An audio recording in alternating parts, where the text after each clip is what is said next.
प्रधानमंत्री नरेंद्र मोदी ने विश्व पर्यावरण दिवस के मौके पर पीएम आवास पर सिंदूर का पौधा लगाया और ये पौधा उन्हें 25-26 मई को गुजरात दौरे के दौरान कच्छ में 1971 के भारत पाक युद्ध में बहादुरी दिखाने वाली महिलाओं के ग्रुप ने दिया था। प्रधानमंत्री मोदी ने दिल्ली के भगवान महावीर वनस्थली पार्क में ये पौधा लगाकर एक पेड़ मां के नाम अभियान को आगे बढ़ाया है और अरावली ग्रीन वॉल प्रोजेक्ट की शुरुआत की है। इस परियोजना का लक्ष्य गुजरात, राजस्थान, हरियाणा और दिल्ली में फैली हुई अरावली पर्वत श्रृंखला के आसपास 5 किलोमीटर चौड़े क्षेत्र में हरियाली बढ़ाने का है। इस अभियान में 1000 नर्सरी बनाई जाएंगी और पौधों की निगरानी मेरी लाइफ पोर्टल से होगी। गुजरात के कच्छ में जिन महिलाओं ने प्रधानमंत्री मोदी को सिंदूर का पौधा गिफ्ट किया था वो बड़े खुश हैं। उनका दिया हुआ सिंदूर का पौधा पीएम मोदी ने अपने आवास पर लगाया है, तो उन्होंने क्या कुछ कहा वो भी आपको सुनवा देते हैं। मेरे को बहुत खुशी है कि वो हमें भेज दिया, वो रोपा सिंदूर का वो लगाया। हम मेरे को देख के बहुत अच्छा लगा कि नहीं वो पानी डालता है। हम सब देखा कि नहीं मोदी साहब उसको छोड़ है, उसको पानी देता है। हम देख लिया, हमें को बहुत अच्छा लगा। हम इसको आशीर्वाद देता है कि ऐसा ज काम करना। એના ઘરમાં લગાવ્યો તો અમે બહુ ખુશ થયા અને અમે ફોનમાં પણ જોઈ લીધો મોદી સાહેબ પાણી પાય છે એ પણ અમે જોઈ લીધો। અમે બહુ જ આનંદ થયો, અમારા મોઢામાં અમૃત આવ્યું કે આ પાણી મોદી સાહેબ પોતાના હાથે પાય છે। અમે બહુ खुश થયા। विश्व पर्यावरण दिवस के मौके पर जूनागढ़ में एक अनोखी मुहिम शुरू की गई है। Green democracy by green election theme पर एक खास कार्यक्रम का आयोजन किया गया। जूनागढ़ की विसावदर सीट से उपचुनाव होने वाले हैं वहां पर, और यहां के सभी फर्स्ट वोटर को एक एक पौधा दिया गया और मतदान करने के बाद इस पौधे को लगाने की अपील की गई। इस मुहिम का मकसद है युवाओं को मतदान और प्रकृति की सुरक्षा के प्रति जागरूक करना। कार्यक्रम के दौरान एक नाटक के जरिए भी ये बताया गया कि कैसे एक एक वोट से लोकतंत्र को मजबूती मिलती है। पर्यावरण दिवस है और यहाँ इलेक्शन भी बाई इलेक्शन चल रहा है विसावदर में, तो हम लोग ग्रीन इलेक्शन कर रहे हैं और ग्रीन इलेक्शन कराने का concept election commission of India का है और उसमें एक बहुत विस्तृत गाइडलाइन दिया गया है कि कैसे हम लोग इलेक्शन में बायोडिग्रेडेबल मटेरियल का यूज करें, प्लास्टिक का यूज रिड्यूस करें, खूब इस अभियान पे वृक्षारोपण करें। तो ये एक बहुत सिंपल सी स्कीम पर्यावरण के दिवस पे बनाया गया है और जिला कलेक्टर साहब के नेतृत्व में ये जो हमारी स्वीप की टीम है सभी लोगों ने मिलकर एक बहुत बढ़िया कार्य योजना बनाई है ग्रीन इलेक्शन कराने का। राजकोट में बीजेपी के सांसद राम मोकरिया ने एक भ्रष्ट अधिकारी को एक्सपोज कर दिया है। दरअसल अधिकारी ने एक कारोबारी से रिश्वत मांगी थी और कारोबारी ने सांसद राम मोकरिया से अधिकारी की शिकायत की, तो राम मोकरिया तुरंत ही एक्शन में आ गए और रिश्वतखोर अधिकारी का पर्दाफाश कर दिया। ये है गुजरात से बीजेपी के सांसद राम मोकरिया। गुजरात में 3 दशक से इन्हीं की पार्टी सत्ता में है और पिछले 11 साल से केंद्र में बीजेपी की ही सरकार है। इसके बावजूद इनकी पहचान भ्रष्ट सरकारी तंत्र के खिलाफ आवाज उठाने वाले नेता के तौर पर है। लोगों के अधिकारों के लिए ये हमेशा अपनी आवाज बुलंद करते हैं। राज्यसभा सांसद राम मोकरिया एक बार फिर सुर्खियों में है। इस बार इन्होंने राजकोट में एक भ्रष्ट सरकारी अधिकारी को रिश्वत लेते हुए रंगे हाथों पकड़ा।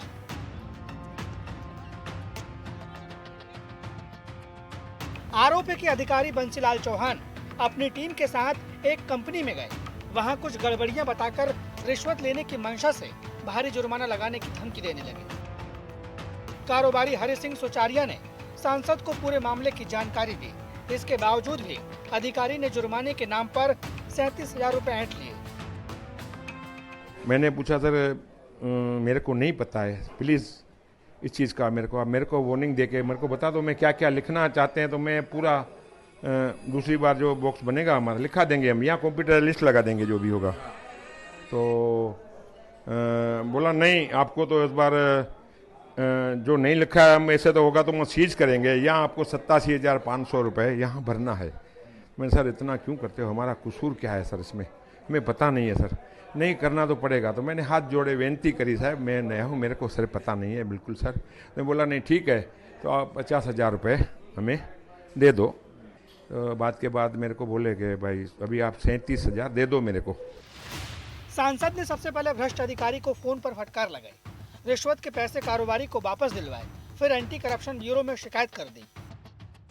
मैंने वो अधिकारी को फ़ोन करके बताया कि ये अच्छा आदमी है, इसका जो कोई फॉल्ट है तो उसके लिए जो फाइन होता है दंड करना है वो कर लो, लेकिन खाली पीले इसको परेशान मत करना।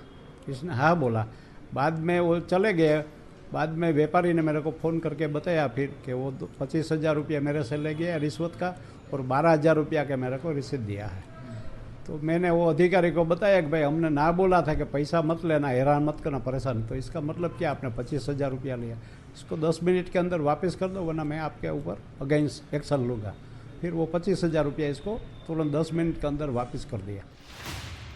सांसद राम मोकरिया की शिकायत के बाद भ्रष्ट अधिकारी पर कानून का शिकंजा कस गया है। एंटी करप्शन ब्यूरो ने पूरे मामले की जांच शुरू कर दी है।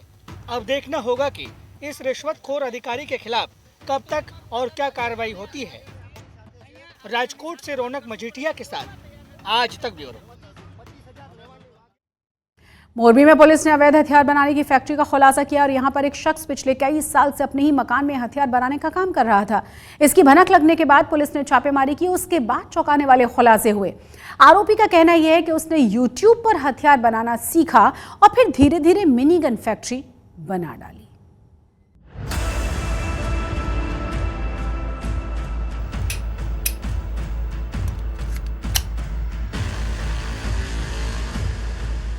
डिजिटल युग में दुनिया भर का ज्ञान YouTube के इर्द गिर्द सिमट रहा है। इसके जरिए घर बैठे कुछ भी सीखा जा सकता है। पुलिस की गिरफ्त में नजर आ रहे शख्स ने YouTube से ऐसा ज्ञान प्राप्त किया जिसने इसे सलाखों के पीछे पहुंचा दिया। दरअसल मोरबी के चिखली गांव में पुलिस ने मिनी गन फैक्ट्री का पर्दाफाश किया है। इस शख्स ने YouTube पर बंदूक बनाने का तरीका सीखा और घर पर ही बंदूक बनाने का काम शुरू कर दिया। वो चिखली गांव का ही बंदा था जो अपने घर पे ही मतलब इलीगल वेपन जो 12 बोर की सिंगल बैरल जो बंदूक होती है वो खुद से ही यूट्यूब पे वीडियो देख देख के उसने सीखा था कि कैसे ये गन बनाया जा सकता है और उसका रिपेयरिंग कैसे किया जा सकता है। तो ऐसी एलसीबी और पेरोल फरलो के स्टाफ को ऐसी इन्फॉर्मेशन मिली थी जिसके बेसिस पे उन्होंने रेड किया और रेड पे वहाँ पे उनको वो बंदा और वेपन के साथ ही मिला, उसका रिपेयरिंग कर रहा था। उस टाइम पे ये सक्सेसफुली रेड करके इस बंदे को गिरफ्तार किया गया है। पिछले 2-3 सालों में इसने 2 गन मैन्युफैक्चर की थी जिसमें से एक गन उसने सिद्दीक भाई उमेद अली काजेडिया नाम के एक शख्स को बेचा था जिसको अभी पकड़ना बाकी है। उस शख्स को पकड़ने के लिए कार्यवाही की जा रही है। मुखबिर की सूचना पर पुलिस ने इसके घर पर रेड की तो खुद पुलिस भी हैरान रह गई, क्योंकि घर के अंदर बाकायदा अवैध हथियार बनाने का पूरा कारखाना चल रहा था। छापेमारी के दौरान पुलिस ने आरोपी के पास से 2 बंदूकें, 60 खाली कारतूस और बारूद से भरी 2 बोतलें जब्त की हैं। और ये जो बंदा है उसकी आर्थिक परिस्थिति उसकी फैमिली की बहुत ही सामान्य है और खुद लकड़ी काटने का वो धंधा करता है और मजदूरी करता है। ज़्यादा कुछ इसमें अभी भी वो जो इन्वेस्टिगेशन है वो अभी भी जारी है। ओके, अभी फ़िलहाल हमने उसके यहाँ से एक 12 बोर सिंगल बैरल की एक गन कब्जे की है, एक वेल्डिंग मशीन, एक ग्राइंडर मशीन, एक ड्रिल मशीन और जो छोटी बड़ी जो चीज़ें लगती है वो वहाँ से हमने 60 कार्ट्रिज भी बरामद किए हैं। और कार्ट्रिज बनाने के लिए उसने जो भंगार वाला जो होता है कबाड़ी वाला, वहाँ से बिल्कुल खाली जो कार्ट्रिज होते हैं वो कार्ट्रिज उसने लिए हैं। ये पिछले कई साल से अपने इसी घर में अवैध मिनी गन फैक्ट्री चला रहा है जिसमें देसी 12 बोर की सिंगल बैरल बंदूक से लेकर कई और तरह की बंदूकें तैयार करता है। फिलहाल ये पुलिस की गिरफ्त में है। अब पुलिस ये पता लगाने की कोशिश कर रही है कि इसका नेटवर्क कहां तक फैला है। मोरबी से राजेश अंबालिया के साथ आज तक ब्यूरो। गुजरात में अवैध निर्माणों के खिलाफ सरकार का बुलडोजर लगातार गरज रहा है और अब जामनगर में 3.5 किलोमीटर का क्षेत्र में मोगा डिमोलिशन अभियान चलाया जा रहा है। इस अभियान के तहत 331 अवैध निर्माणों को ध्वस्त किया जाना है। पिछले 4 दिन में ये डिमोलिशन अभियान जारी है और ज्यादातर अवैध निर्माणों को ध्वस्त कर दिया गया है। पुलिस के मुताबिक बुलडोजर एक्शन के दौरान सुरक्षा व्यवस्था के खास इंतजाम किए गए हैं।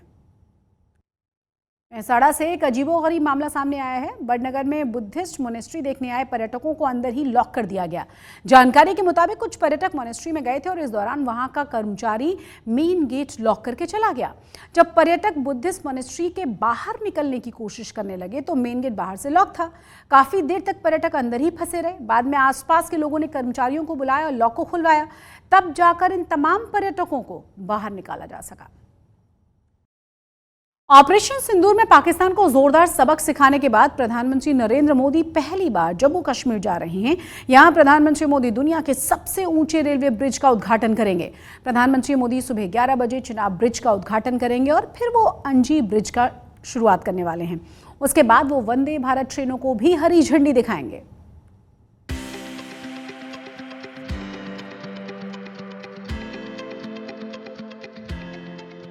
ऑपरेशन सिंदूर के बाद प्रधानमंत्री मोदी पहली बार जम्मू कश्मीर आ रहे हैं।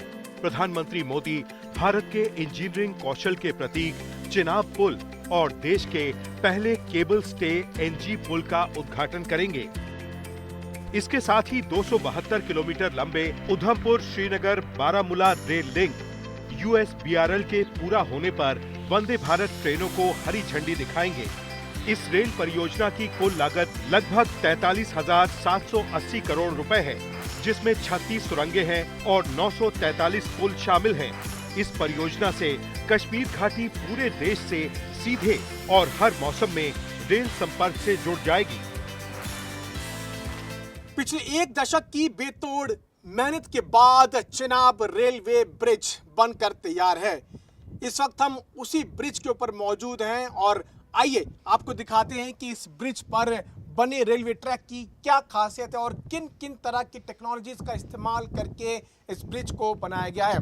तस्वीरों में आप देखिए कि रेलवे ट्रैक का एक नायाब रेलवे ट्रैक है जो ऑल वेदर कनेक्टिविटी प्रोवाइड करेगा, यानी कि अगर बर्फबारी भी होती है तब भी रेल यातायात पर कोई असर नहीं पड़ेगा। तो इसकी ऊंचाई कितनी है उसका आप अंदाजा लगाइए। तस्वीरों में आप देख सकते हैं नीचे चिनाब नदी बह रही है और इस नदी के ऊपर ये रेलवे ब्रिज बना है। चिनाब नदी से लगभग 1300 मीटर ऊंचा, यानी कि कुतुब मीनार के 5 गुना ज्यादा ऊंचाई पर इस ब्रिज को बनाया गया है।